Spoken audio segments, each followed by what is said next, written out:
Oke, halo selamat pagi rekan-rekan semuanya. Boleh kasih reaction-nya nih? Kalau yang bisa on cam, silahkan banget on cam ya. I will be very happy kalau teman-teman bisa on cam. Oke, terima kasih. Terima kasih reaction-nya. Terima kasih. Oke teman-teman, perkenalkan saya Lovita. Saya di sini perwakilan dari Career Development Center dari UMN, atau mungkin teman-teman biasa nyebutnya CDC UMN gitu ya. Pada pagi hari ini, saya yang akan memandu jalannya karir Company Expo dalam rangka UMN Virtual Career Day 2022 gitu. Nah, teman-teman, sebelum nanti kita masuk ke Company Expo pagi hari ini, akan ada dari tim Astra Internasional. Nah, sebelumnya aku mau kasih info dulu nih untuk teman-teman. Jadi, Company Expo ini adalah salah satu dari rangkaian berbagai acara dari UMN Virtual Career Day. Nah, di antaranya ada Company Expo, ada webinar karir, dan juga ada banyak job opportunity gitu buat teman-teman yang mungkin lagi cari magang, cari untuk full time maupun untuk part time, itu juga ada banyak banget opportunity-nya. Nanti kita akan bantu share link job opportunity dan juga webinar-webinar yang lain di kolom chat ya. Itu untuk Company Expo beserta webinar-webinarnya kita sudah laksanakan selama 3 hari dari kemarin hari Selasa. Jadi hari ini hari terakhir teman-teman, dan hari ini kita akan ada 3 rangkaian. Yang pertama pagi hari ini ada Company Expo dari Astra. Lalu nanti setelah ini kita akan ada 2 webinar gitu. Nah, nanti teman-teman kalau semisal mau ikut lanjut di 2 webinar berikutnya, nanti kita akan happy banget kalau teman-teman mau lanjut, dan kita akan share linknya nanti ya di kolom chat seperti itu. Nah, setelah itu untuk teman-teman peserta dari UMN, jangan lupa nanti diikutin acaranya sampai akhir, karena nanti di akhir acara saya akan share link untuk teman-teman bisa klaim poin SKKM teman-teman, khusus untuk teman-teman UMN. Gitu ya. Jadi nanti teman-teman UMN yang ikut Company Expo pagi hari ini akan mendapatkan poin SKKM kalau teman-teman mengisi link evaluasi yang akan kita bagikan di akhir acara. Gitu. Nah, mungkin tanpa lama-lama kali ya, aku mau nyapa dulu nih dari tim Astra, ada Mbak Anastasia Ria. Halo Mbak Ria. Halo. Oke, sudah ada ya Mbak Ria ya. Nah, teman-teman, pagi hari ini aku ditemani 2 orang narasumber nih dari tim Astra Internasional. Ada Mbak Anastasia Ria sebagai HR timnya di Astra Internasional, dan juga ada Pak Asyarul Amri. Ini pembicara kita pada hari ini, yang beliau saat ini menjabat sebagai Advanced Analytics Lead gitu. Nah, ngomongin analytical leads nih ya teman-teman, pada pagi hari ini memang temanya adalah get to know Astra Internasional dan juga analytics data gitu. Karena Pak Asyarul Amri ini beliau merupakan alumni dari Universitas Gajah Mada, majoring in mathematics ya, jurusan atau prodinya matematika gitu, dan sudah berkarir di bidang data scientist selama dari 2018 sampai sekarang gitu ya, mulai dari Astra Data Scientist Bootcamp Trainee, lalu ada Data Scientist Customer Analytics, pernah juga di Customer Analytics Modeler Lead, dan saat ini di Advanced Analytics Lead di Astra Internasional. Gitu. Nah, nanti di Company Expo ini teman-teman silakan kalau ada pertanyaan silakan dicatat dulu aja di kolom chat. Nanti aku akan bacakan pada sesi Q&A, dan nanti dari tim Astra juga akan pilih salah satu penanya terbaik yang nanti akan mendapat hadiah berupa karir coaching. Seperti itu. Nah, mungkin tanpa berlama-lama saya serahkan ke Mbak Ria ya. Oke, terima kasih. Halo teman-teman UMN. Jadi di sini ada aku, Ria, dan juga nanti akan ada Mas Ahyar yang akan memandu nih pada hari ini. Untuk topiknya lumayan menarik ya. Jadi ada Astra dan juga Data Analytics. Mungkin bisa langsung kita mulai kali ya Mbak Vita ya. Saya akan mulai share screen. Nah, coba sekarang kita nonton dulu kali ya enaknya untuk video company profile dari Astra sendiri.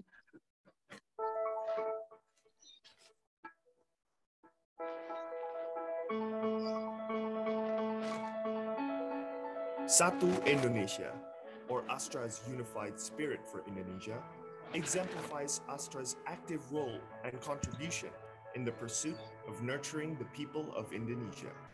It brings every commitment, venture, and work under a common framework and creates added values for the nation's progress.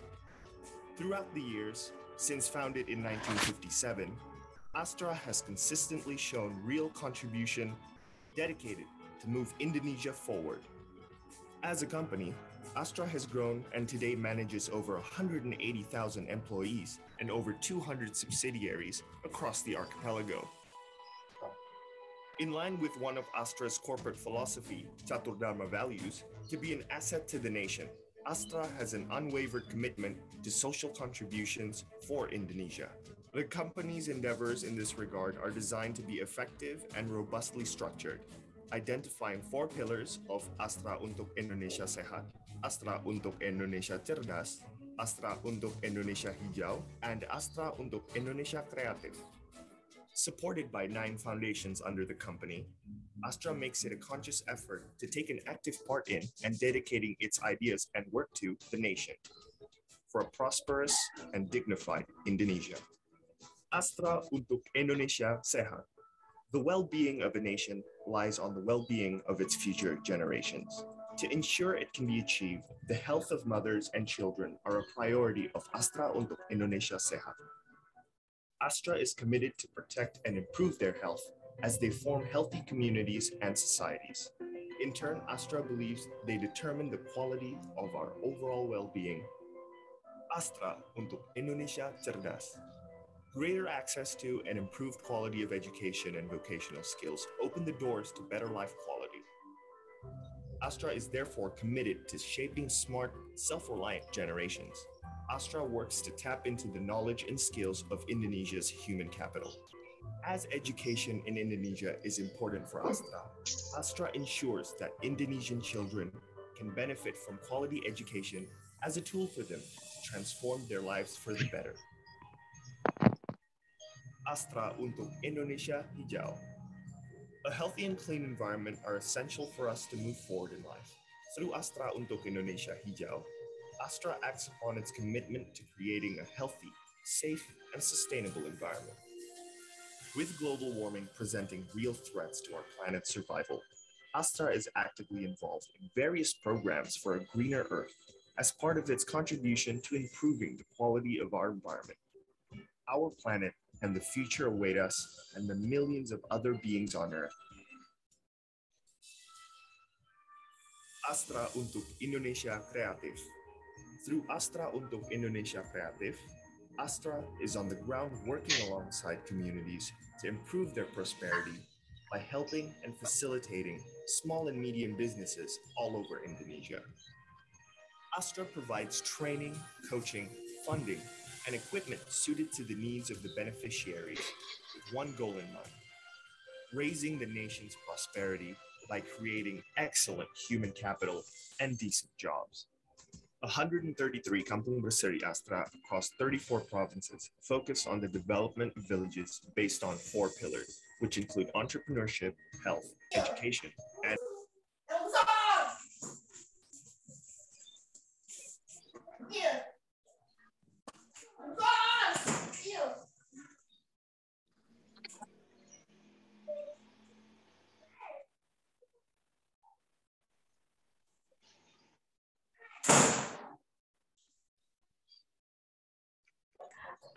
Mbak Ria, suaranya ke-mute, Mbak, videonya. and technology. Oke, maaf. Since March 2020 until today, Astra, through Nurani Astra, maintains its commitment to help the government, frontline health workers, and the community in facing the COVID-19 pandemic in Indonesia.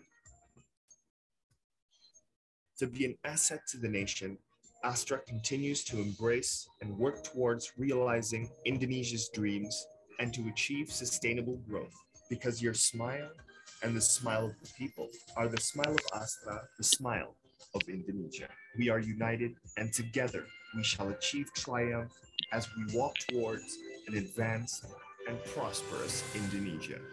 Astra, prosper with the nation. Oke, jadi itu Mbak Ria ke-mute lagi, nah. Oke, ya itu sekian introduction dari Asra, video dari company profile kami gitu. Nah mungkin kita bisa lanjut kali ya untuk start the presentations. Di sini kita akan menyampaikan beberapa materi. Di mana topik dari materi kali ini adalah Asra and Data Analytics gitu. Dengan saya sebagai moderator dan juga nanti akan opening dan closing, dan juga nanti akan ada Mas Ahyar nih selaku penyampai materi dari Data Analytics gitu. Jadi mungkin kita bisa mulai aja.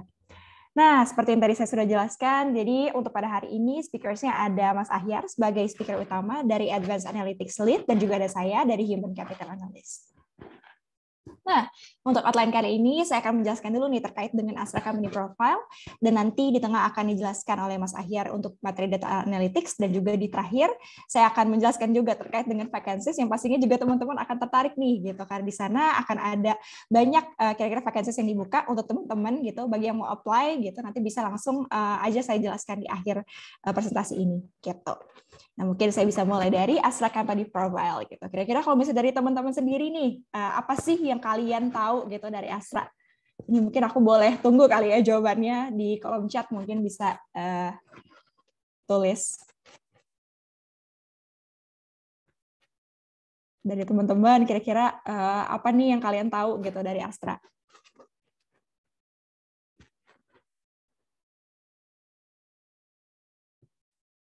Mobil, ya benar. Tentunya kita ada pangsa untuk ini juga nih, otomotif juga nih.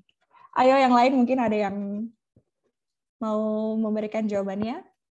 Kira-kira kalau bisa dengar Asra, apa sih kata-kata yang mungkin terbesit di pikiran teman-teman? Ya, betul. Properti, benar. Transportasi. Oke, sebenarnya itu benar semua ya jawaban dari teman-teman, karena basically kita ada nih 7 lini bisnis utama, dan tentunya akan aku jelaskan secara lebih lanjut. Oke, next. Jadi how the journey begin gitu. Jadi kalau misalnya teman-teman tadi udah tahu ada otomotif, ada transportasi, kira-kira siapa sih founders-nya? Nah, ini ada Pak William Suryajaya dan juga ada Pak Ciakianti.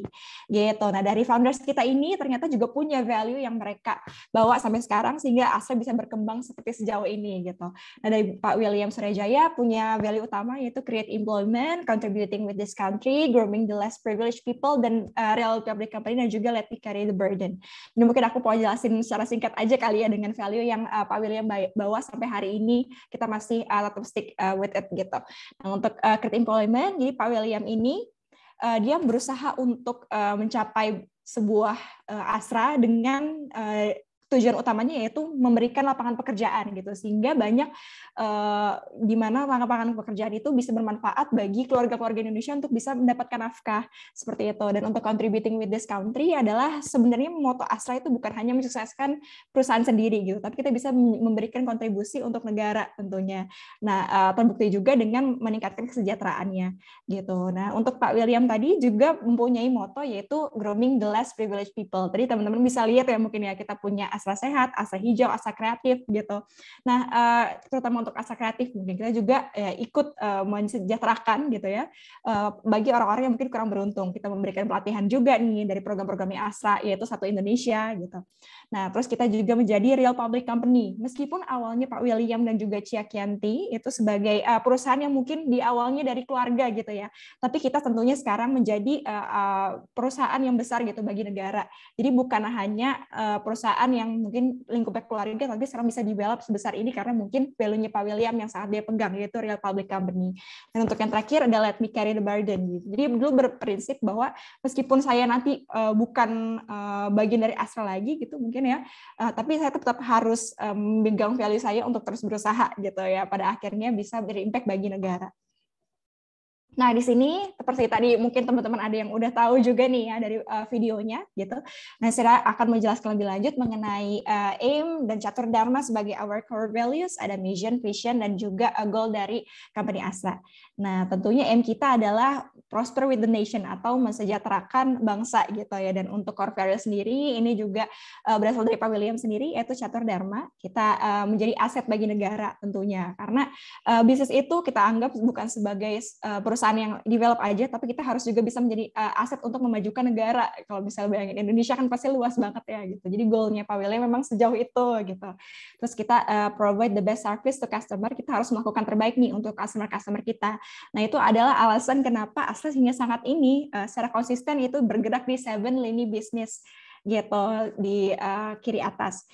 Nah, untuk kita juga to respect the individual and promote teamwork. Jadi Pak William ini juga sangat mengencourage nih employee atau para tenaga kerja yang menjadi bagian Astra gitu. Jadi karena Pak William itu berprinsip bahwa kita tuh nggak hanya maju sendiri, kita bisa mencapai goals dari sebuah perusahaan itu karena adanya teamwork gitu. Dan juga to continually strive for excellence gitu. Jadi kita harus berusaha untuk bisa menjadi unggul gitu ya. Jadi di 7 lini bisnis ini kenapa mungkin bisa unggul gitu karena kita memang terus berusaha dan juga memberikan terbaik dari setiap insan Astra seperti itu. Dan kita juga punya mission adalah prosper with the nation, sama seperti aim kita by providing the best value to our stakeholders. Jadi kita bersama dengan employee lainnya gitu mempersembahkan best value atau nilai-nilai terbaik dari kita. Dan untuk visionnya sendiri kita diharapkan bisa nih menjadi Asia Pacific with sustainable growth and solid financial structure gitu, best managed corporation. Dan untuk yang kedua adalah to be an intelligent, agile corporation focusing on our people, customer, and society gitu. Jadi mungkin kalau kebanyakan perusahaan gitu ya, mereka fokusnya ke customer gitu. Tapi kita enggak, karena kita merupakan environment di mana kita juga harus encourage nih people yang kerja di dalam Astra dan juga society, karena kita juga harus berimpact bagi negara gitu. Dan untuk goalnya sendiri kita bisa menjadi keunggulan nih bagi negara. Nah seperti yang teman-teman tadi sudah jelas, udah tahu nih ya dari segi video di Astra, kita ada 7 ini bisnis yang bergerak di bidang otomotif. Tadi mungkin ada yang jawab di kolom chat gitu. Di financial services kita ada Astra Finance, benar juga. Kita juga ada industri alat-alat berat dan juga kita bergerak di agribisnis, ada infrastruktur dan juga logistik juga, ada informasi dan juga tentunya ada properti karena kita punya Menara Astra gitu. Dan kita juga ada 240 companies yang merupakan anak dari 7 ini bisnis tadi. Dan kita juga besar sekali nih untuk employee-nya sendiri sudah 188.000 dan untuk profitnya sendiri 20.200 miliar gitu ya atau 20 triliun gitu ya untuk profit kita sendiri. Dan kita juga tadi seperti mendukung apa yang disuarakan oleh Pak William yaitu grooming the less privileged people. Jadi kita juga punya 9 foundations yang pasti ini merupakan yayasan-yayasan yang kita fungsinya adalah nggak hanya mementingkan kepentingan perusahaan aja atau profit perusahaan, kita juga harus berdampak gitu ya bagi negara gitu. That's the reason why kita punya program-program seperti Astra Sehat, Astra Kreatif, atau Astra Cerdas, Astra Hijau yang juga ini ikut memajukan dari sejarah environment gitu ya, keberlanjutan misi-misi negara juga dan juga ikut mendukung kemajuan negara gitu. Nah, ini mungkin dari our basic thinking. Jadi tadi kan saya udah jelasin bagaimana pentingnya itu Catur Dharma sebagai our core values. Nah, gimana sih caranya kita untuk bisa mempertahankan Catur Dharma ini gitu dalam operasional kita gitu. Tentunya di sini kita ada winning gitu. Kita harus menjadi unggul kan seperti tadi value-nya Pak William gitu. Secara tim, secara konsep dan juga secara sistem. Kalau tim itu lebih ke arah kita tuh harus bisa menjadi sebuah tim ya, jadi bukan bekerja sendiri, tim untuk mencapai company target. Dan untuk sistemnya sendiri itu kita memang business management system, memang lebih ke top management. Dan untuk konsepnya sendiri kita berpacu nih, atau konsepnya kita harus berpegang teguh pada visi dan juga misi. Tentunya tiga basic thinking ini harus berjalan secara bersamaan gitu ya, atau dia fungsinya adalah timbal balik agar bisa mendukung dari Catur Dharma itu sendiri gitu. Dan di sini untuk our roadmap secara singkat gitu. Jadi untuk people roadmap kita berusaha nih mencapai tujuan untuk di people kita sendiri untuk menjadi most preferred company to work for, menjadi company yang nyaman gitu, sehingga orang-orang di dalamnya juga tetap encourage gitu, setiap andilnya gitu tetap di-encourage dan juga berandil atau berpengaruh untuk mencapai tujuan dari perusahaan gitu. Dan kita juga ada public contribution roadmap di mana di sini kita Astra Sehat tadi the best company in corporate social responsibility. Kita nggak hanya mencapai profit tapi kita juga punya tanggung jawab nih untuk corporate di social responsibility atau tanggung jawab sosial gitu. Nah, nanti juga saya akan jelaskan di Astra Digital juga ada nih kita support untuk dari segi startup muda gitu. Dan untuk portfolio roadmap kita menjadi one of the best companies in Fortune Global 500 gitu. Nah ini seperti yang tadi teman-teman sudah jelas, kalau misalnya mau detailnya gitu, kita otomotif, kita ada Toyota, Daihatsu, Isuzu, BMW, Peugeot, dan lain-lain. Kita properti juga ada Menara Astra yang paling terbesar, dan 7 business lainnya yang bisa kalian lihat gitu ya secara lebih lanjut di sini.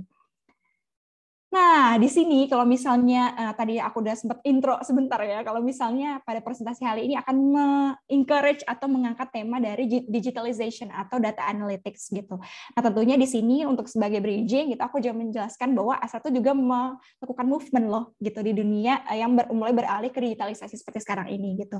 Kita melakukan direct investment terhadap Gojek gitu ya. Kita juga ada strategic partnership dengan WeLab, perusahaan sehingga menghasilkan mau cash itu sebagai sebuah program keuangan gitu ya, dan juga ada growing new digital portfolio. Jadi Astra tuh sebenarnya juga punya startup kecil-kecilan gitu loh, yang juga sekarang lagi di-develop banget. Ada sewa, ada cari parkir, ada sejalan, juga ada Movik. Nanti mungkin teman-teman bisa kepoin ya gitu, karena kita juga punya produk-produk startup sebenarnya gitu. Dan kita juga ada collaboration with incubator. Nah di sini ada Plug and Play. Ini merupakan satu program yang sangat didukung nih oleh Presiden Jokowi, di mana kita juga membantu untuk mensupport startup-startup kecil gitu ya, untuk mereka develop gitu. Kita kan sebagai perusahaan yang mungkin sudah besar ya, kita juga ikut support nih untuk startup kecil dari Plug and Play gitu kira-kira gambarannya. Nah, karena kita udah mulai masuk nih ke digital gitu, nanti mungkin next-nya bisa dilanjutkan oleh Mas Ahyar untuk materi data analytics. Silakan Mas Ahyar. Oke, makasih Mbak Ria. Oke teman-teman, selamat pagi semuanya. Mungkin perkenalan lagi ya, saya Ahyar dari Astra Digital, dari tim Advanced Analytics. Jadi hari ini kita mau diskusi dikit nih tentang data analytics. Mungkin teman-teman udah sering dengar ya tentang data analis, data scientist, the sexiest job, bla bla bla. Cuman mungkin teman-teman bingung sebenarnya malah, apa sih data analytics, apa sih data scientist, apa sih kerjaannya gitu ya. Nah, pada hari ini kita bakal bahas cukup pengenalan gitu ya. Apa sebenarnya data analytics? Apa aja yang dikerjain oleh teman-teman di data analytics, outputnya gimana, toolsnya apa aja yang biasa dipakai, dan untuk teman-teman yang baru mau jumpstart gitu ke dunia data analytics, apa sih yang bisa kita persiapin gitu ya, di mana resource-resource yang bisa kita manfaatin. Oke, kita masuk ke yang pertama terkait apa itu data analytics. Sebelum ke data analytics, kita perhatiin kalau dia terdiri dari dua kata ya, ada data dan analytics. Ini ditunjukin ada banyak definisi data, cuman kita langsung ke rangkuman aja. Jadi dari definisi-definisi ini, data sebenarnya adalah kumpulan dari fakta, informasi yang kemudian dikumpulkan dan dikoleksi dalam suatu tempat gitu ya, bisa di file Excel, CSV, atau database, yang kemudian nantinya akan digunakan untuk kebutuhan analisis. Mungkin bisa di next slide-nya, Mbak.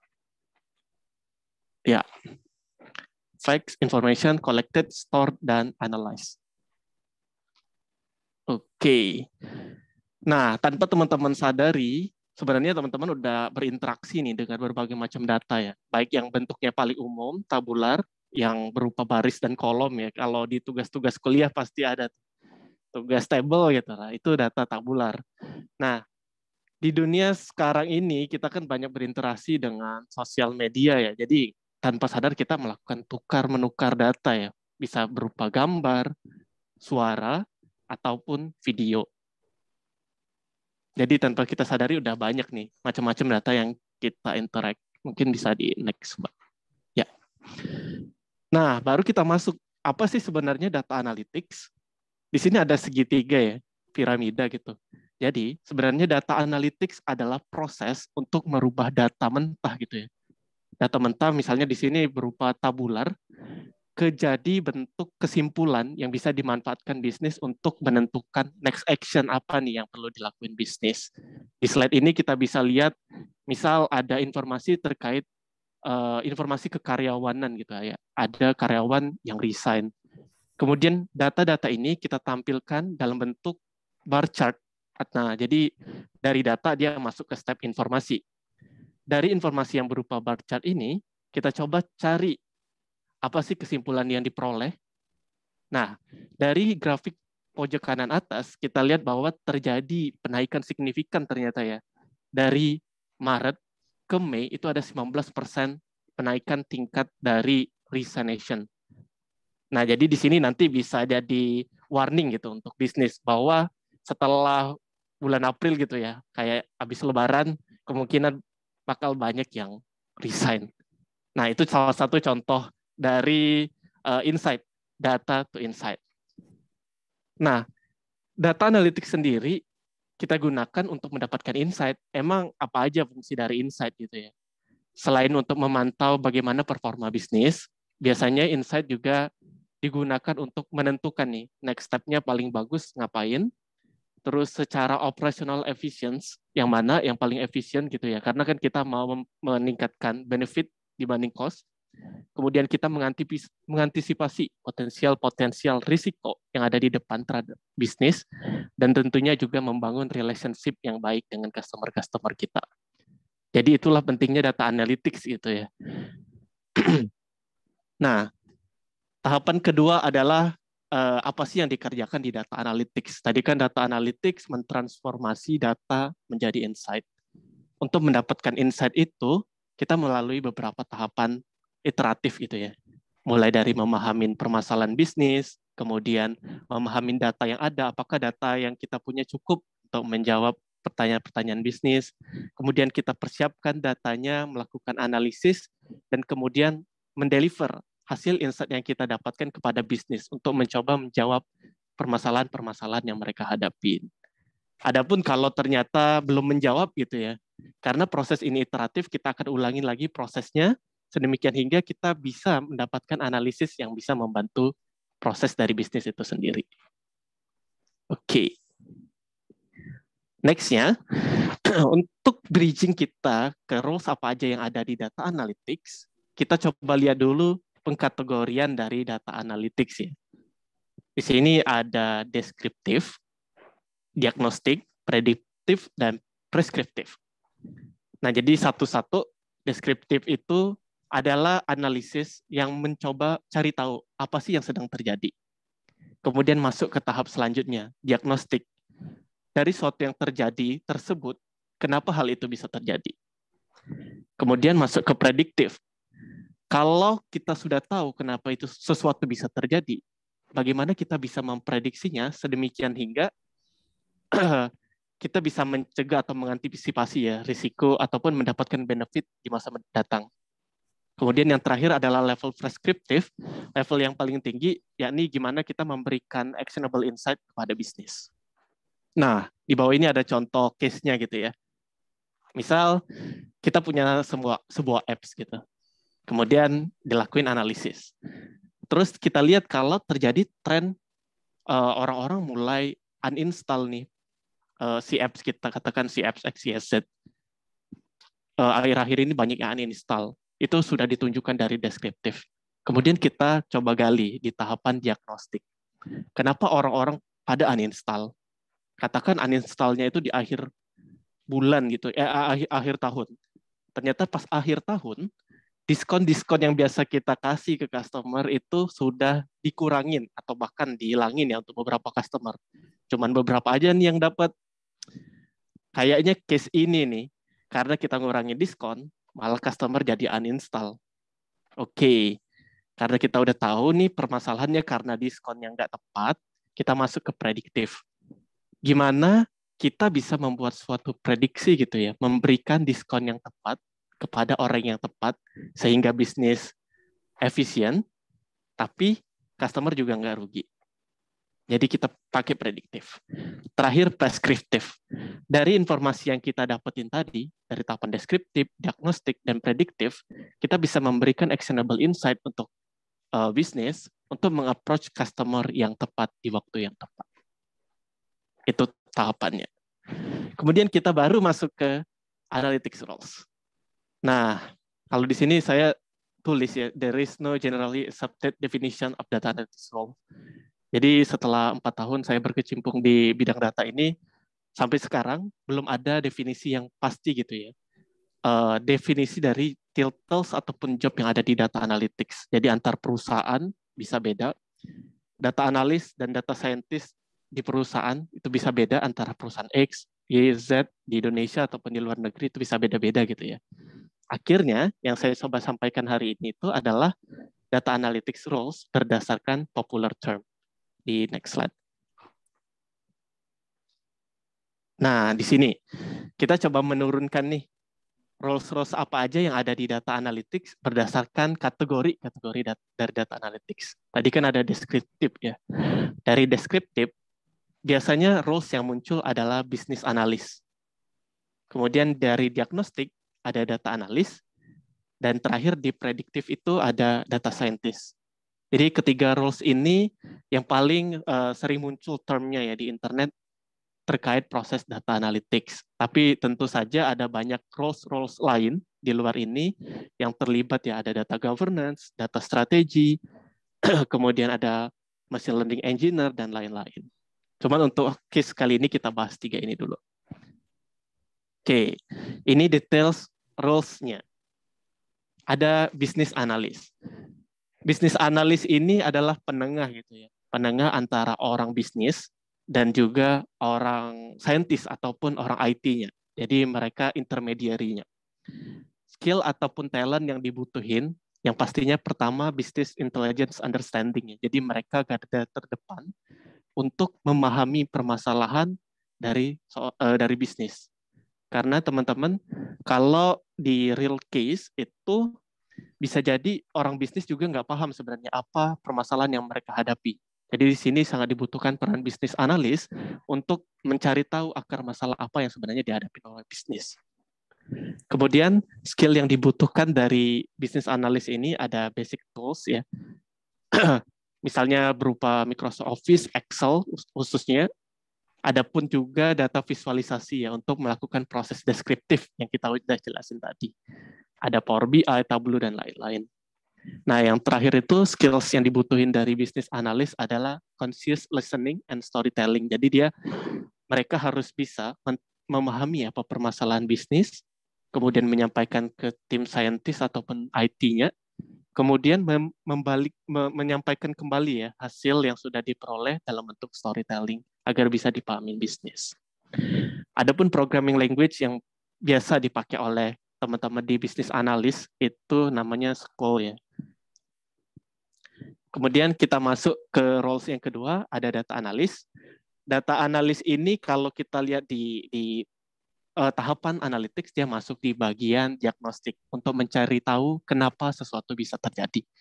Jadi roles-nya adalah mengumpulkan data, kemudian melakukan serangkaian uji statistik, sehingga tahu nih penyebabnya secara metodologi statistik kenapa sesuatu bisa terjadi, disebabkan oleh apa gitu. Jadi skill dan talent yang sangat dibutuhkan untuk roles data analis ini diantaranya adalah spreadsheet ya, spreadsheet Excel, kemudian database system, SQL ataupun non-SQL, kemudian juga mereka butuh communication dan visualization untuk menyampaikan apa yang mereka peroleh dan dapatkan.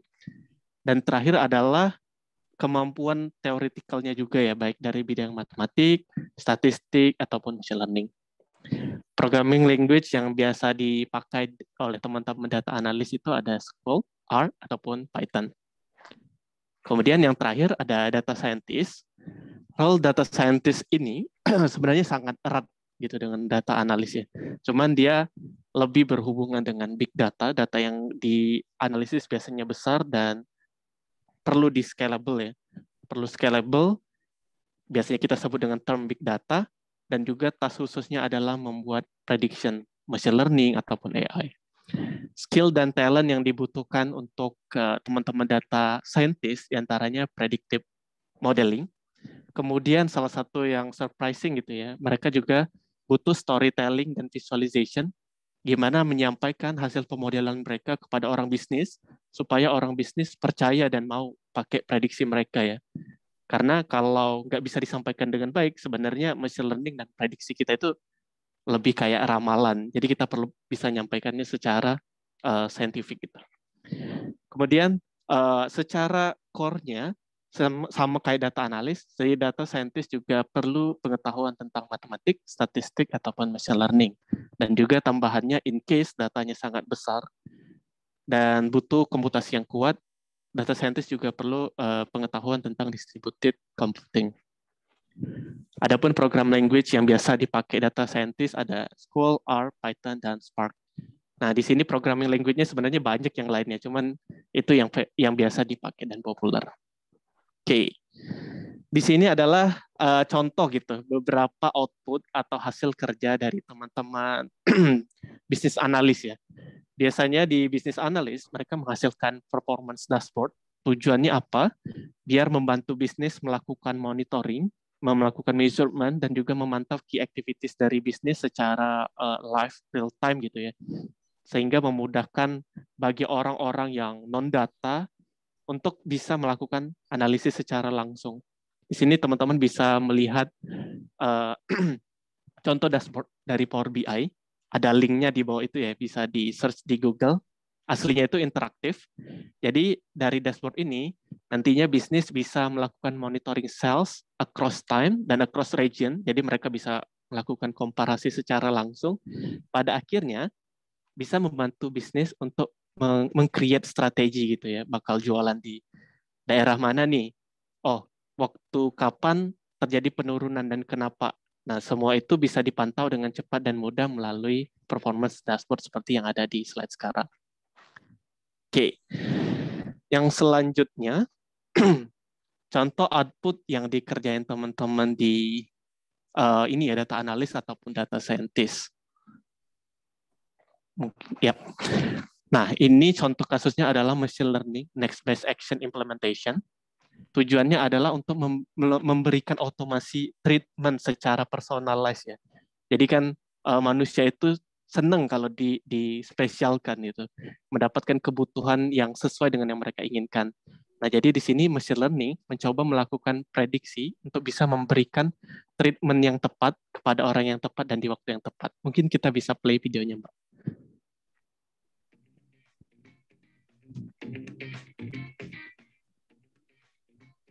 Nah, ini ceritanya ada customer ya. Namanya Jono.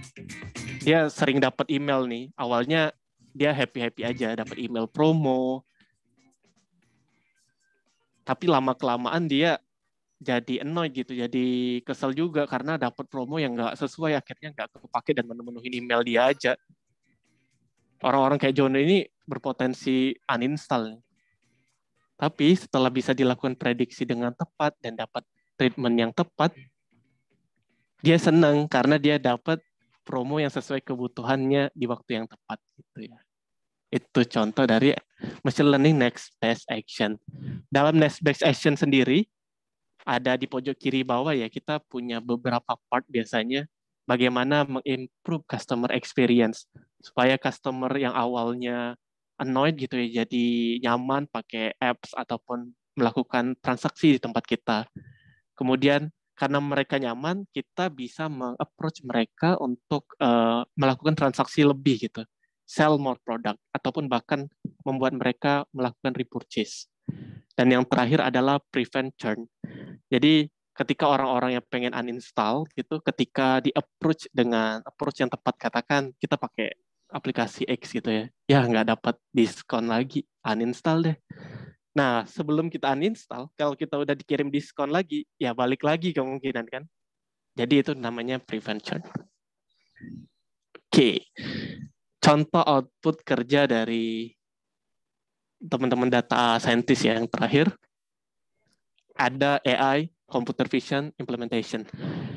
Jadi computer vision ini objektifnya adalah kita mendapatkan sistem yang bisa memahamin scene ataupun fitur-fitur yang ada video ya, dari video, baik dari video yang disimpan ataupun yang streaming gitu. Tujuannya apa? Biar kita bisa mendapatkan hidden insight yang nantinya bakal bisa dipakai oleh orang-orang bisnis. Mungkin kita bisa play videonya, Mbak. Jadi ini contoh penerapan dari AI computer vision yang dilakukan Astra di beberapa kegiatan gitu ya. Pertama ada AI enable vending machine. Di sini kita mencoba meningkatkan customer engagement dalam event gitu ya. Jadi mereka bisa main-main sama AI. Adapun analisis yang bisa kita dapatkan dari AI enable vending machine ini adalah kita bisa tahu nih bagaimana emosi-emosi atau emosi dari para visitor ya. Apakah mereka senang, sedih, atau biasa aja gitu. Terus yang kedua ada AI enable crowd counting. Di sini kita mencoba melakukan analisis spot atau area ataupun produk mana gitu ya yang paling banyak diminati oleh customer. Jadi kita bisa lakukan secara live streaming dan melakukan analisis di saat itu juga. Terus yang terakhir ada AI-enabled parking detection. Di sini kita mencoba bikin otomasi gitu ya untuk deteksi parkir mana yang kosong. Jadi nggak perlu ini sih cari secara manual gitu ya atau cek secara manual. Adapun hidden insight yang kita bisa dapatkan adalah berapa sih durasi yang dipakai sebuah mobil gitu ya untuk parkir. Apakah kita butuh nambah slot parkir lagi atau ada slot parkir yang sebenarnya bermasalah nggak pernah ditempatin orang-orang. Itu contoh dari penerapan AI computer vision yang pernah kita lakuin ya di beberapa event Astra. Oke. Terus kita lanjut mungkin setelah kita tahu roles-nya, ada data analis, data scientist, dan business analyst, dan kita tahu apa aja tugasnya, ini saya kasih pengenalan dikit gitu ya. Apa aja sih tools-tools yang biasa dipakai? Untuk yang pertama ini, tools-tools yang biasa dipakai oleh teman-teman di business analyst ya, atau business visualization. Jadi, selain Excel yang udah teman-teman kenal, kita bisa bikin chart gitu ya. Ada platform-platform lain yang menawarkan dashboarding yang lebih menarik dan juga bisa menampung data yang lebih besar gitu ya. Ada Power BI, Tableau, Google Data Studio, Looker, dan lain-lain. Mungkin di next slide-nya, saya coba bikin komparasi secara umum gitu ya. Gimana penggunaan dari tools-tools ini. Pertama kita ada Microsoft Excel, ini yang paling sering kita pakai. Secara kegunaan, sebenarnya cukup mampu digunakan ya kalau datanya nggak terlalu besar, maksimal di 4 GB. Dan dia lumayan open source gitu ya. Apalagi dari teman-teman yang dapat akses gratis dari kampus. Cuman kelemahannya ketika kita mau scale up ke data yang lebih besar, fitur-fiturnya terbatas dan nggak kuat gitu dari si Excel-nya ini.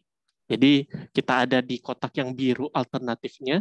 Beberapa yang sering dipakai itu ada Power BI, Tableau, ataupun Google Data Studio. Jadi ketiga platform ini menawarkan interaktif dashboard dengan kapasitas data yang jauh lebih besar gitu ya. Ada yang sampai 15 giga, 20-an giga, dan fitur-fitur yang ditawarin juga lengkap dengan variasi visualisasi yang lebih beragam. Cuman karena mereka platformnya lebih komplit gitu ya, jadi tentunya dia sifatnya berbayar. Oke, next-nya tools yang digunain oleh teman-teman data analis ataupun data scientist ya, untuk keperluan analisis ataupun modeling. Di sini yang sering sekali dipakai itu ada Python, R, SQL, ataupun kalau yang gratis ada Colabs gitu ya. Dan yang berbayar itu ada platform dari GCP, Azure, Amazon SageMaker, dan lain-lain.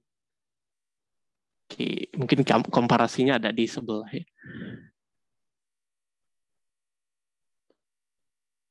Ya, nah ini komparasi secara umum. Jadi teman-teman kalau mau ngelakuin analisis atau bikin modeling sederhana, sebenarnya kita bisa start dari komputer lokal kita ya, komputer laptop lah, laptop. Yang biasa kita pakai biasanya pemrograman Python, R, SQL, ataupun kalau mau online dan free itu ada Google Colabs. Cuman mengingat ini free ataupun lokal, jadi sifatnya terbatas ya. Jadi ketika kita mau scale up atau ngelakuin bikin algoritma yang advance dan membutuhkan data yang besar itu cukup kesulitan ya. Jadi biasanya kita bawa either menggunakan server lokal ataupun ke server yang ada di cloud. Nah, yang di biru ini adalah cloud-cloud yang biasa dipakai ya. Ada Google Cloud, terus Azure, ada juga Amazon SageMaker. Selain menawarkan kemampuan untuk analisis, mereka juga memberikan end-to-end modeling ya, mulai dari penyiapan data, collecting data, penyiapannya, melakukan analisis dan modeling sampai deliver dalam bentuk visualisasi. Cuman sama kayak yang visualisasi tadi ya, karena mereka sifatnya komplit dan juga ini sifatnya enterprise gitu ya. Jadi sifatnya berbayar. Tapi untuk fitur-fitur yang ditawarkan cukup worth it sih. Dan kita juga dari Astra memakai beberapa cloud diantaranya. Oke. Terakhir, mungkin teman-teman di sini udah ada yang tahu tentang data, tapi ada juga yang bingung gitu ya, mau start gimana, walaupun sempat dengar-dengar. Nah, di sini saya coba rangkum gitu, bagi teman-teman yang tertarik berkarir di bidang data analytics, dari mana sih source-source yang bisa kita pakai. Nah, yang pertama, itu ada free educational video gitu ya, ada video-video gratis, banyak bahkan di YouTube. Salah satunya ada dari Astra Digital Academy, sekalian iklan dikit ya. Kemudian ada juga bootcamp. Bootcamp ini adalah program intensif gitu. Kita belajar materi dari materi yang teoritis gitu ya sampai ke penerapan project. Kebetulan saya alumni dari data scientist bootcamp pertama seperti yang dijelaskan di awal tadi gitu ya, dan saya merasakan juga manfaat dari bootcamp seperti ini. Adapun selain Astra sebenarnya di luar sana juga ada bootcamp yang lain gitu ya, baik yang dari perusahaan ataupun yang berbayar. Kemudian selain kita dari video, dari bootcamp, kita sebenarnya bisa juga nambah informasi pengetahuan tentang data analytics dari artikel atau blog ya. Di antaranya yang biasa dibaca dan terpercaya itu ada dari Medium, Towards Data Science, ataupun Nugget. Dan terakhir, kalau teman-teman masih ini ya mau intensif cuman nggak mau offline, ini ada online course. Di antaranya Kaggle ya, ada Kaggle, terus Coursera, DataCamp, ataupun Udemy. Gitu. Oke. Mungkin kita bisa lanjut kali ya teman-teman untuk open question dulu nih, mungkin bisa dibantu untuk dari Mbak Vita. Bagi ada yang ingin bertanya mungkin terkait dengan materi yang disampaikan oleh Mas Ahyar. Boleh dibantu Mbak Vita? Oke, sudah ada 2 penanya nih ya. Saya bacakan dulu dari Hasna Azizah. Nah, Hasna ini dia tanya 2 pertanyaan. Nih, yang pertama saya izin bertanya, Kak, pertanyaan saya perihal teknis. Sebelum diproses, data perlu di-cleaning. Cleaning dikatakan selesai jika memenuhi syarat apa aja ya, Kak? Ini pertanyaan pertama nih. Nah, dari Pak Ahyar sendiri, apakah mau dijawab dulu pertanyaan pertama, atau mau saya lanjut baca pertanyaan yang kedua? Boleh dilanjut, Pak? Sekalian yang Hasna ya. Oke, nah pertanyaan yang kedua dari Hasna, standar akurasi atau validasi keberhasilan machine learning itu jika berapa persen ya, Kak? Terima kasih sebelumnya. Oke, makasih Mbak Hasna pertanyaannya sama Mbak Lovita. Udah dibacain. Cuma lumayan teknis ya, kayaknya ini Hasna udah cukup tertarik atau mungkin udah berpengalaman juga ya di bidang data gitu ya. Sebelum diproses data perlu di cleansing. Cleansingnya dikatakan selesainya kapan? Good question. Sebenarnya jawabannya nggak ada yang dikatakan selesai gitu. Ketika datanya itu mengalami beberapa case kayak datanya kosong ataupun ada anomali gitu ya. Sebenarnya kan yang kita lakukan adalah mencoba memberikan beberapa treatment sedemikian hingga kita bisa mengatasi permasalahan tadi ya. Misalnya mengisi value data yang kosong dengan median ataupun kuartil ataupun rata-rata dan sebagainya. Sebenarnya kita bisa mencoba beberapa iterasi gitu ya sampai kita rasa mendapatkan hasil yang sesuai harapan. Jadi nggak ada batasan aslinya. Kemudian kalau data anomali outlier gitu ya katakan, sebenarnya treatmentnya sama. Bisa jadi kita mengambil suatu treatment, cuman belum tentu treatment itu tepat. Jadi dalam modeling itu aslinya tidak ada yang tepat ya. Begitupun di data cleansing.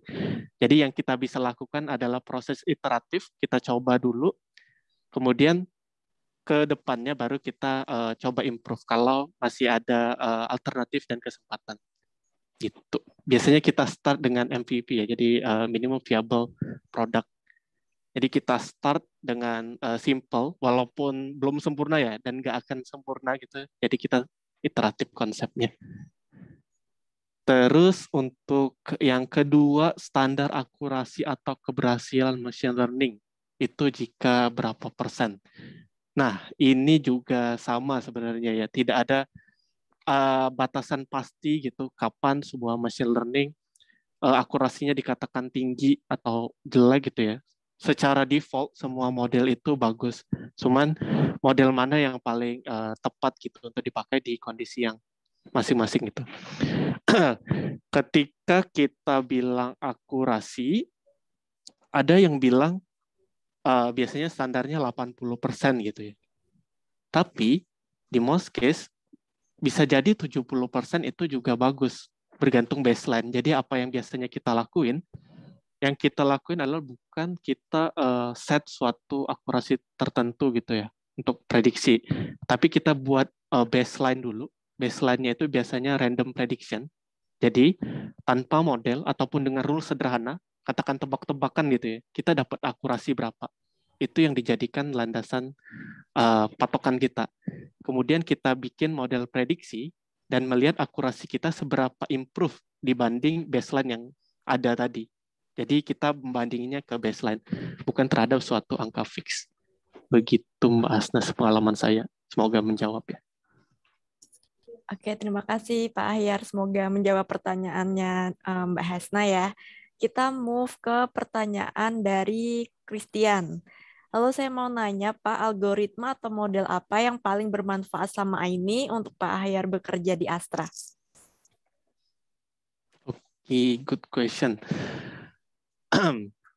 Kalau kayaknya ini Christian ya. Christian juga udah mungkin pernah terpapar juga gitu ya beberapa algoritma yang ada di kampus yang mulai dari regresi, linear ataupun logistic regression, terus ada tree gitu ya. Macam-macam tree dari decision tree, random forest sampai yang boosting, XGBoost, LikeGBoost dan sebagainya. Sejauh ini biasanya kita bergantung case gitu ya. Jadi kan Astra ini lumayan banyak cabangnya, tadi ada 7 lini bisnis besar gitu ya. Dan semuanya nggak bisa ditembak rata gitu. Ada bisnis yang memerlukan tingkat akurasi tinggi, tapi di most case mereka perlu interpretasi yang tinggi karena modelnya itu benar-benar perlu dipertanggungjawabkan ya, apalagi di bidang finansial. Jadi biasanya yang kita pakai dan paling banyak digunakan malah yang basic gitu ya, yang paling bisa interpretable, logistic regression ataupun decision tree. Adapun ketika bisnis sudah percaya gitu ya dengan model baseline kita dan mereka mau meningkatkan ke akurasi, maka kita coba model yang lebih advance gitu ya, kayak XGBoost, CatBoost dan lain-lain, walaupun tidak se-interpretable itu. Jadi kita coba cari alternatif lain. Gimana cara menginterpretasikan model-model yang black box. Jadi kita coba dari yang sederhana, yang paling interpretable untuk bisnis. Baru kita move ke yang akurasinya lebih tinggi, walaupun nggak terlalu interpretable. Begitu Christian, semoga menjawab ya. Oke, baik. Semoga menjawab pertanyaannya Christian ya. Kita lanjut satu pertanyaan lagi nih dari Kak Juli. Saya izin bertanya, Kak, kira-kira enterprise resource planning masuk ke bisnis analisis atau gimana ya, Kak? Enterprise resource planning, oke. Ini sebenarnya saya juga baru dengar ya. Jadi ada banyak banget istilah di data gitu ya. Dan saya baru dengar enterprise resource planning. Kalau sebentar. Sebenarnya term ini bergantung konteks gitu ya. Kalau enterprise resource planning-nya berkaitan dengan perusahaan yang data, sebenarnya bisa jadi dia terkoneksi dengan masuk ke bisnis analis, cuman dia masuk subspesialisasi ya. Nanti dia masuknya di bidang data strategi. Jadi bisnis analis tapi bagian data strategi untuk resource planning.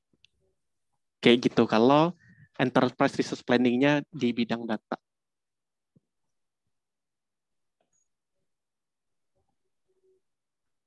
Gitu. Oke, terima kasih Pak Hayar untuk penjelasannya. Semoga menjawab pertanyaannya Kak Juli ya. Semoga menjawab. Oke, nah tadi kalau nggak salah di awal, masih ada satu pertanyaan lagi ternyata. Oke, dari Kak Fikri Fadli, seperti apa produk akhir yang dihasilkan data analis? Apakah berupa aplikasi software atau report? Silahkan Pak. Ya, oke, makasih. pertanyaannya ya. Jadi apa produk akhirnya? Sebenarnya ada macam-macam dan semua yang dimention tadi benar gitu. Bergantung tasknya gitu ya. Kalau bisnis analis tadi kan salah satu hasil akhirnya adalah dashboard, output akhirnya dashboard ataupun report gitu ya. Jadi bergantung kebutuhan. Ketika bisnis membutuhkan one time insight atau satu kali insight ya, dan tidak berkelanjutan, maka bentuknya itu report. Cuman kalau insight yang mau diambil itu rutin gitu ya, atau bahkan setiap hari, maka kita ubah ke dalam bentuk dashboard. Sedangkan kalau untuk modeling, baik yang prediksi tabular ataupun yang AI computer vision, outputnya biasanya kita bergantung juga ya. Ada yang bentuknya kita balikan dalam bentuk database ke format Excel, dan akan diteruskan ke tim salesman supaya jadi referensi mereka untuk dipakai di lapangan. Jadi bentuknya dibawa ke database terus diingest ke software mereka sebagai hasil prediksi. Ataupun kita membuat software sendiri gitu ya bersama tim machine learning engineer untuk membuat suatu produk khusus terkait AI dan machine learning. Begitu, semoga menjawab. Oke, terima kasih Pak Ahyar. Semoga menjawab pertanyaannya Kak Fikri ya. Ya, semoga menjawab Fikri. Oke. Oh ya, tadi kan di awal sempat di-mention juga nih kalau dari Mbak Ria juga mau share nih kira-kira sekarang di Astra International ini lagi ada open position apa sih? Mungkin bisa disampaikan Mbak Ria. Oke, terima kasih banyak nih Mbak Vita. Jadi terkait dengan penjelasan dari Mas Ahyar tadi, kalau misalnya kita dari tadi ngomong ya tentang data analytics nih gitu. Nah, tentunya vacancies yang sedang buka gitu di Astra itu berkaitan dengan data analytics juga nih, dan juga positions yang tadi sudah dijelaskan, misalnya business analyst, ada data strategist juga gitu. Jadi bagi teman-teman mungkin yang lulusan IT atau lagi emang punya minat gitu ya ke arah sana, ataupun manajemen, matematika juga bisa gitu. Ayo langsung aja kita daftar gitu untuk ke role-role yang seperti aku share screen seperti sekarang ini gitu. Jadi mungkin bisa kalau misalnya yang tertarik di screen capture aja gitu, karena kita akan cepet aja nih untuk dari masing-masing positionsnya gitu. Ada business analytics and visualization analyst. Nanti bisa sekalian scan QR code-nya juga kalau misalnya mau apply, nanti akan terhubung langsung ke web karirnya Astra nih gitu. Nah, ada data architect juga. Bisa sambil di screen capture mungkin bagi teman-teman yang mau apply gitu, karena kita sendiri nih ya lagi developing banget nih untuk program-program dari Astra Digital gitu. Tadi seperti aku udah mention ada cari parkir juga, ada moving juga gitu, pasti seru banget gitu. Ada data enablement, ada data engineer gitu, dan ada demand management, ada project management juga gitu. Nah, kalau misalnya tadi aku udah jelasin gitu, ada beberapa role yang sedang kita open nih gitu. Dan gimana sih Kak untuk cara apply-nya? Pertama, kalian bisa akses nih Astra Karir di career.astra.co.id. Itu ada our website karir, nanti kalian bisa buat profile dulu, dan nanti ada isi FLK atau form lamaran kerja, dan nanti kalian bisa apply nih untuk profil kalian ke role yang tadi sudah aku jelasin gitu. Nah, terus kalau misalnya kalian mau pengen kumpulin CV via email aja, bisa banget ke email aku di a.mariamaputri@ai.astra.co.id gitu. Dan untuk subjeknya job positions _your name _CV. Jadi misalnya data architect _Anastasia _CV gitu. Nah, dua-duanya bisa, atau mungkin kalian, aduh kok aku udah ikut sesi Company Expo ini ya, ternyata aku lebih minat misalnya ke accounting analyst gitu. Kalian bisa search juga another positions yang mungkin di luar dari yang tadi aku udah sebutin, yang mungkin ada juga di website karir. Bisa kalian cari aja. Dan itu juga open nih untuk Astra sendiri, ada Astra Graduate Program. Apapun jurusan kalian bisa ikut Astra Graduate Program, dan nanti mungkin berdasarkan kompetensi kalian akan ditempatkan nih sesuai dengan mungkin posisinya kita lagi open juga. Gitu teman-teman. Mungkin kalau misalnya ada yang mau bertanya terkait dengan job position-nya boleh. Dari aku sekian, dan tentunya terima kasih. Mungkin bisa back to Mbak Lovita. Oke, terima kasih Mbak Ria. Nah, mungkin untuk teman-teman yang mau apply, boleh banget. Tadi Mbak Ria udah sounding gitu ya, silakan visit web karirnya Astra di career.astra.co.id untuk tahu lebih banyak position yang opening gitu ya Mbak Ria ya. Oke, sebelum kita menutup sesi pada pagi hari ini gitu ya, kan tadi sudah ada banyak penanya nih, mungkin dari Pak Ahyar dan Mbak Ria bisa menentukan satu penanya terbaik nih untuk kita kasih hadiah berupa karir coaching. Silakan Pak Ahyar ataupun Mbak Ria menentukan satu penanya terbaik nih dari 3 orang penanya. 4 ya hari ini.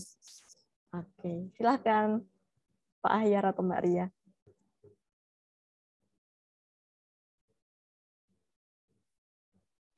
Mbak Ria aja kayaknya yang milih. Boleh Mbak Ria, penanya terbaik versi Mbak Ria. Oke, kayaknya aku tertarik banget sih sama pertanyaan dari Hasna Aziza ya, karena dia lumayan banyak nih nanyanya. Kita kayaknya tinggi banget nih untuk ingin tahunya tentang data analytics. Jadi congrats to Hasna Aziza sebagai penanya terbaik pada hari ini.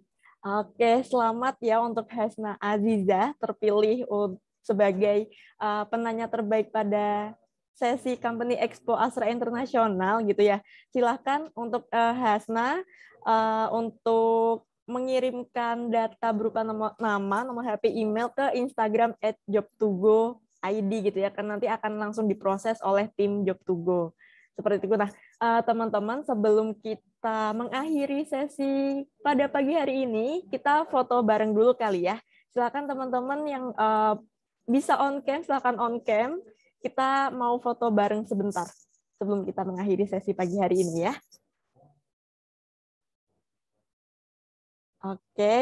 Oke. Nah, dalam aba-aba saya ya teman-teman. 1, 2, 3. Oke, mohon ditunggu sebentar teman-teman.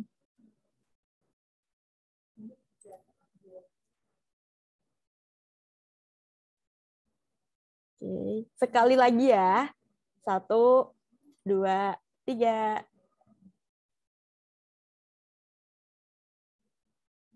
Oke, nah teman-teman berakhir sudah gitu ya Company Expo bersama Astra Internasional pada pagi hari ini.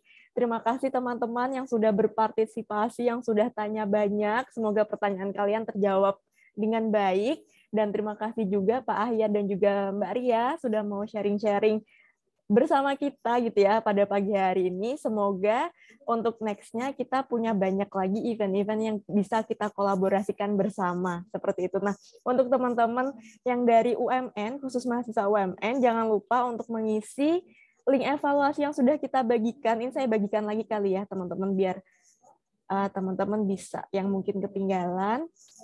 Nah, link evaluasinya ini untuk teman-teman UMN bisa untuk klaim SKKM teman-teman, dan untuk teman-teman yang lain yang mau tahu info mengenai Career Day-nya UMN bisa langsung klik link yang ada di bawah juga karena banyak banget job opportunities yang ada di situ.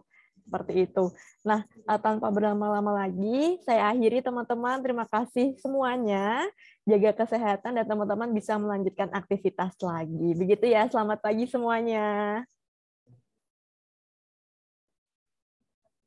Terima kasih ya. Pagi, terima kasih semua. Terima kasih semua. Oke.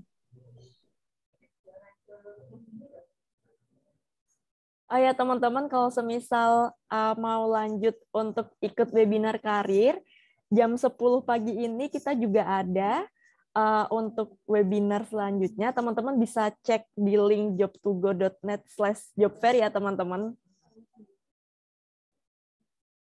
Oke, terima kasih semuanya.